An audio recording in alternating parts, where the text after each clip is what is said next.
Саламатсыңарбы балдар? Онлайн сабагыбызды баштамакчыбыз. Кыргыз тили 5-класс 4-чейрек. Сабагыбызды баштаардын алдында жагымдуу маанай тартуулап алалы. Мен киммин деген суроону берүү менен ар бирибиз өзүбүзгө жагымдуу маанай тартуулайбыз. Мен сулуумун, мен тырышчаакмын, мен акылдуумун, мен эмгекчилмин, мен боорукермин. Кана балдар, силер дагы мен киммин деген суроону берүү менен өзүңөргө жагымдуу маанай тартуулай алдыңарбы? Азаматсыңар балдар. Анда сабагыбызды баштаардын алдында алтын эрежени сактап алалы. Китеп дептерлериңерди алып экрандын жанына жакын тынч отурабыз. Кунт коюп угабыз. Сабакка активдүү катышабыз. Көнүгүүлөрдү иштейбиз, чыгармачылык менен аткарабыз. Онлайн сурамжылоого өз убагында жооп беребиз. Балдар, мен силерге өтүлгөн теманы эсиңерге салып өтсөм. Заттын атын же заттык түшүнүктү билдирип, жөндөмө, сан, таандык, жак мүчөлөрү өзгөргөн сүйлөмдүн ар кандай мүчөсүнүн милдетин аткарган сөздөр зат атооч деп аталат. Зат атоочтор энчилүү жана жалпы аттар болуп бөлүнөт. Түзүлүшүнө карай жөнөкөй жана татаал. Зат атоочтун белгилери лексикалык, морфологиялык, синтаксистик. Таандык мүчөлөр көптүк жана жекелик. Зат атооч 3 жакка бөлүнөт. Биринчи жак, экинчи жак, экинчи жактын сылык түрү, үчүнчү жак. Балдар, өтүлгөн темаларды эсибизге түшүрүп алдыкпы? Бул жерден эмненин сүрөтүн көрүп турабыз? Дельфин. Туура балдар. Дельфин зат. Ал эми көлдүн өңү кандай? Көк. Биздин бүгүнкү өтө турган сабактын темасы сын атоочтун сөз түркүмү катары мүнөздөмөсү жана грамматикалык түзүлүшүнө карай бөлүнүшү. Сабактын максаты сын атоочтун сөз түркүмү катары мүнөздөмөсүн жана грамматикалык түзүлүшүнө карай бөлүнүшүн талдашат. Сын атоочту жана анын бөлүнүшү боюнча билип, көнүгүүлөрдү туура иштеп, турмушта колдоно билишет. Жуп менен иштешет, көнүгүүлөрдү онлайн аркылуу көргөзүшөт. Сын атооч заттардын өңү түсүн, көлөмүн, формасын, даамын, сапатын билдирип, кандай, кайсы деген суроолорго жооп берет. Сын атоочтун морфологиялык белгилери. Сын атоочтор даражалар боюнча өзгөрөт. Башкача айтканда, заттын белгисин ар түрдүү даражада көрсөтөт. Сын атооч сөздөр жөндөөлбөйт, жакталбайт, таандык мүчөлөр жана көптүк санда өзгөрбөйт. Бул белгилер менен заттанганда өзгөрөт. Сын атоочтук синтаксистик белгилери.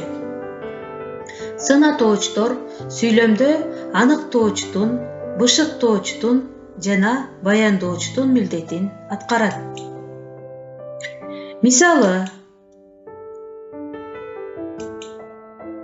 акылдуунун сөзү кыска. Бул жерде кыска деген сын атооч сөз баяндоочтук милдетти аткарды. Кубаттуу өлкөбүздүн байлыгы арта бермекчи. Кубаттуу деген сын атооч сөз аныктоочтук милдетти аткарды. Элибиздин эмгегин ишенимдүү коргойлу. Ишенимдүү деген сынатоочу сөз бышыктоочтук милдетти аткарды. Сынатооч грамматикалык түзүлүшүнө карай экиге бөлүнөт. Жөнөкөй сынатооч, татаал сынатооч. Жөнөкөй сынатооч бир гана сөздөн турат. Мисалы, амалдуу түлкү, акылдуу кыз. Кандай?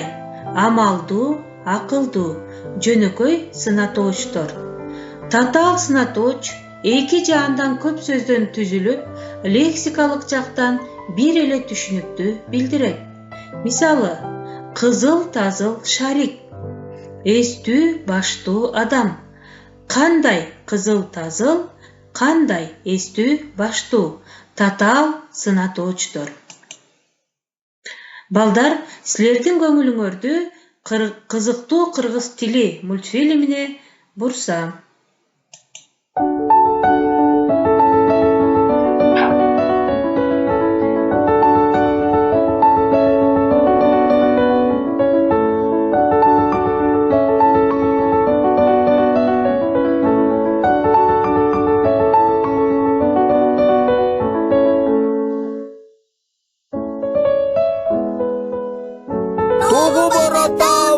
Togo barattabız, aramızda bafta. Togo barattabız, bafçana biz togo barattabız. Drün. Bul çoğun avtobus. A menin kiçinekey avtobusum var. Çoğun avtobus. Kiçinekey avtobus.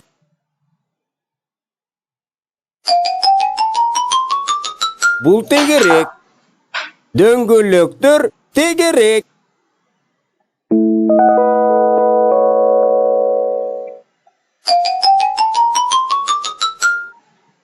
Tegerek.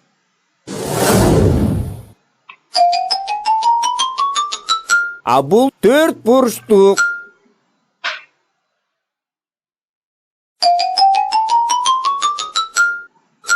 Dört burçluk.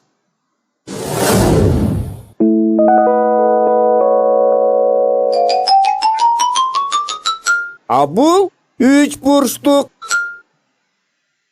A benim ordum 3 burçtu.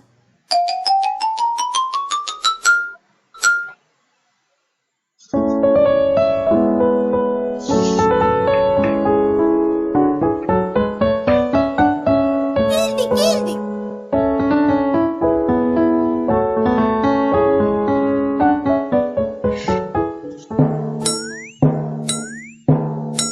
Doğdu.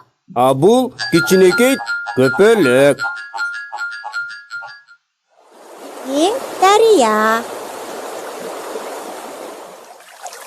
A bu girdi içki Darya. Büyük tarak. Mamalak, düş, jığılasın.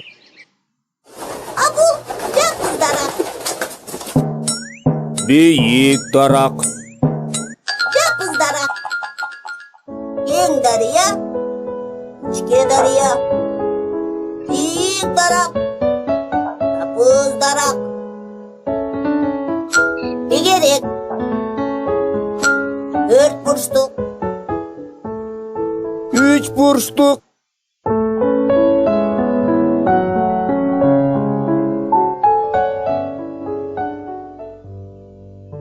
Мына балдар, мультфильм жактыбы силерге? Биз бул жерден эмнелерди көрө алдык? Жапыз, бийик, тегерек, 3 бурчтук, 4 бурчтук сынатоочтун формасын билдирген сөздөрдү кездештирдик. Анда балдар, чаташтыруу сөздөр. Бул жерде кыскача текст берилген. Бул тегерекчен кашаанын ичинде сынатооч сөздөр. Силер сүйлөмдүн маанисине жараша сөздөрдү коюп, көчүрүп жазгыла. Илгери кышында токойдо бир кызыл, тоголок, сүйрү, төш боз чымчык жашаптыр. Ал чымчык узун, бийик, кыска четиндин үстүнө уя жасаптыр. Ал жактан эң сонун бышкан, кызыл, таттуу, сулуу мөмөлөрдү жеп азыктанчу. Курсагы тойгон соң чытырман, калың, түн токойдун көркүн чыгарып, сайрап турчу. Балдар, анда жазып баштайбыз.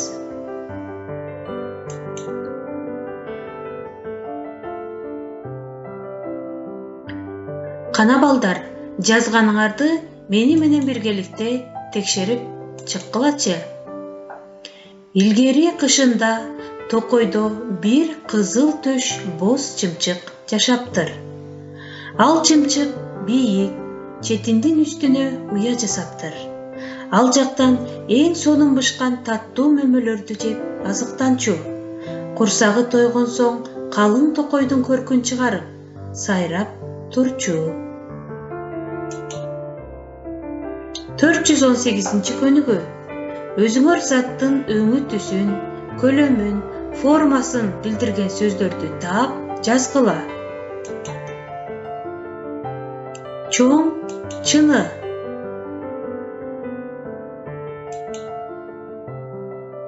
Кичине, чыны. Бул жерде көлөмүн билдирген сын атооч сөздөр.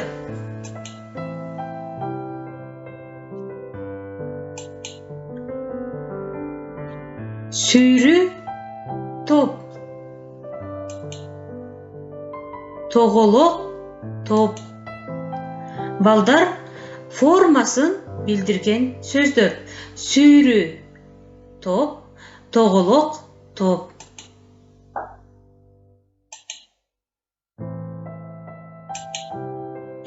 Таттуу, балмуздак. Кычкыл, лимон. Даамдуу, алма. Ширин, дарбыз.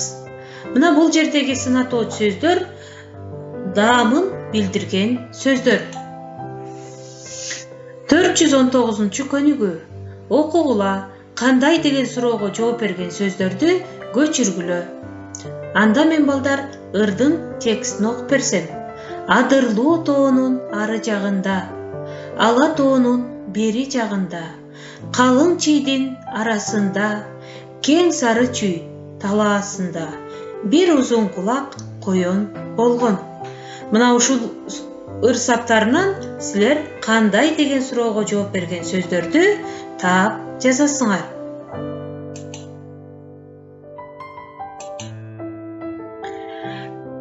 Таптыкпы балдар? Анда салыштыралы. Адырлуу, калың, сары, узун. Азаматсыңар балдар. 420 көнүгүү. Төмөнкү заттардын сын сыпатын көрсөткөн сөздөрдү таап жазгыла. Шакек. Кандай шакек? Алтын шакек. Китеп. Кандай китеп? Кызыктуу китеп. Тала. Кандай тала? Мейкин тала. Токой. Кандай токой? Чытырман токой. Алча. Кандай алча? Таттуу алча. Калганын китептен карап жазабыз. 421 көнүгүү. Бул заттардын белгисин таап, толуктап жазгыла. Бул жерде силер балдар өрүктүн сүрөтүн көрүп турасыңар. Өрүктүн өңү сары, даамы таттуу, формасы тоголок, сыны таза. Ал эми калган заттарды толуктап жазабыз. Балдар, азыр кыргыз эл жомогу акылдуу бала жомогун силер менен биргеликте угалы. Акылдуу бала.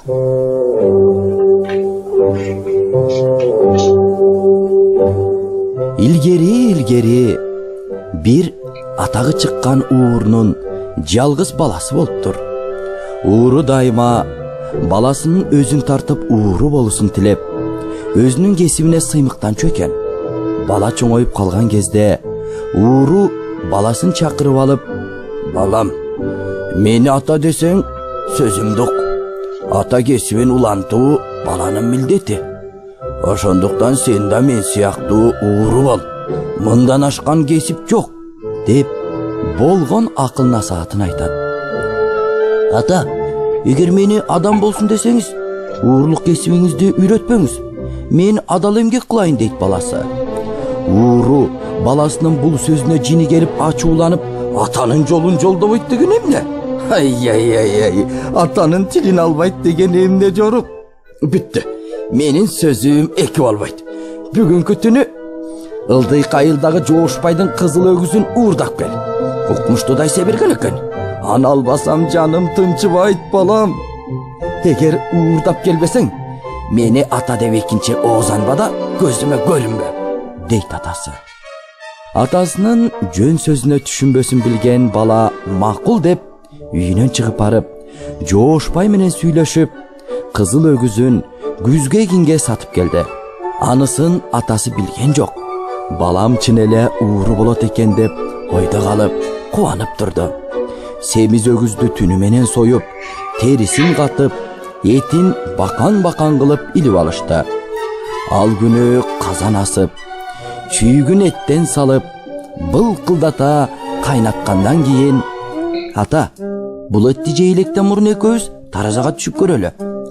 Бул өгүздүн эти бүткөндө кимибиз канча семирет экенбиз, ошону билели. Сиз каршы эмессизби?» дейт атасынан сурап. Атасы ал иштин тереңин түшүнбөй эле макул болуп, баласы экөө таразага түшөт. Арадан бир ай өтүп-өтпөй, баягы кызыл өгүздүн эти түгөнөт. Уурунун этин бирөөгө бермек беле. Ата бала үй бүлөсү менен жешет. Экөө таразага кайрадан түшүштү. Атасы эмнегедир мурункудан 2-3 кадакка арыктап калыптыр. Ал эми баласы болсо 5-6 кадакка семириптир. Бул ишке таң калган атасы баласын карап, «Ата, бул иште таң кала турган эч нерсе жок», дейт баласы. «Сиз эт жеп жатканда уурулугун билинип калбасын деп коркуп шашып, бирөө көрбөсүн деп аракеттенип жейсиз. Ал эми мен кызыл өгүздү сатып келгем. Ошондуктан корккон жокмун. Жеген этим мага аш болду. Сиздин жегениңиз аш болгон жок. Ошондуктан эсиңизге түйүп коюңуз, ата. Ар ким өз эмгеги менен табылган оокатка гана семирет». Ошондо атасы баласынын акылына баа берип, «Балам, ушунча уурлук кылып, ушул оюма келбептир. Көрсө уурлук жаман иш турбайбы? Сен бул жолго түшпөй, адал эмгек кылууга бет алганың жакшы болуптур. Мен эми түшүндүм, балам. Кечир», деп атасы да уурлугун таштаган экен, достор.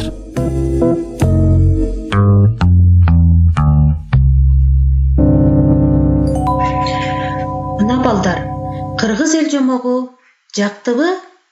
Бала абдан акылдуу экен, Анда ойлонуп жооп берели. Сүйлөмгө туура келген сынатоочту белгилеңиз. Быйыл жаз болду. А варианты адептүү, Б варианты сулуу, В варианты ызгардуу, Г варианты катуу. Сынатоочтун атын ата. А өңү түсүн, Б кыймылын, В окшоштугун, Г атын. Заттардын белгисин таап, толуктап жаз. Бул жерде гүлдүн жана аккуунун сүрөттөрү турат. Силер заттарды белгилеп, толуктап жазасыңар. Сынатоочтун синтаксистик кызматы кайсылар? Аныктоочтук, баяндоочтук, бышыктоочтук. Б баш мүчөлүк гана кызмат аткарат. В айкындоочтук гана милдет аткарат. Г заттын сын-сыпатын билдирет. Кызыктуу кыргыз тили мультфильминдеги өң түстү билдирген кайсы сөздөр кездешет? Балдар, биз көргөн мультфильмде кандай түстөр бар экенин эсиңерге сактап калдыңар беле? Анда туура вариантын белгилегиле. А. Ак, жашыл, күрөң, күлгүн. Б. Кызыл, көк, сыя көк, кара. В. Кызыл, сары, жашыл, көк. Татаал сынатооч сөздөрдү тап. Таза аба, булут, кызыктуу китеп, топ. Жөнөкөй сынатооч сөздөрдү тапкыла. А. Тартиптүү. Б. Адептүү. В. Мээнетке чадам. Г. Кызыл жүздүү. Балдар, акылдуу бала жомогунан. Атасы баласына кандай кесип үйрөттү? А. Комузчулукту. Б. Колөнөрчүлүктү. В. Уурулукту. Г. Куш таптоону. Атасынын оюна бала макул болдубу? Ооба. Б. Ууру кылып өгүздү уурдап келди. В. Сатып келди. Г. Жок. Атанын баласына үйрөткөн өнөрү туурабы? Ооба. А варианты. Б. Жок. Баланын кылган иши туурабы? А варианты. Туура. Б варианты. Туура эмес.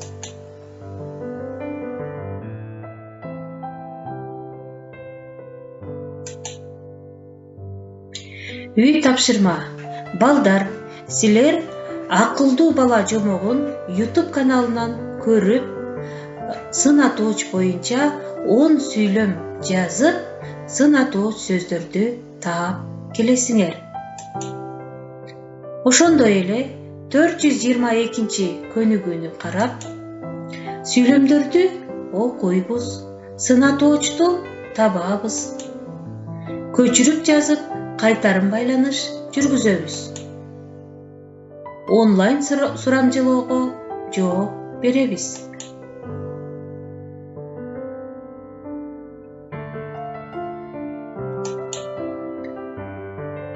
Көңүл бурганыңыздарга чоң рахмат. Саламатта калгыла балдар.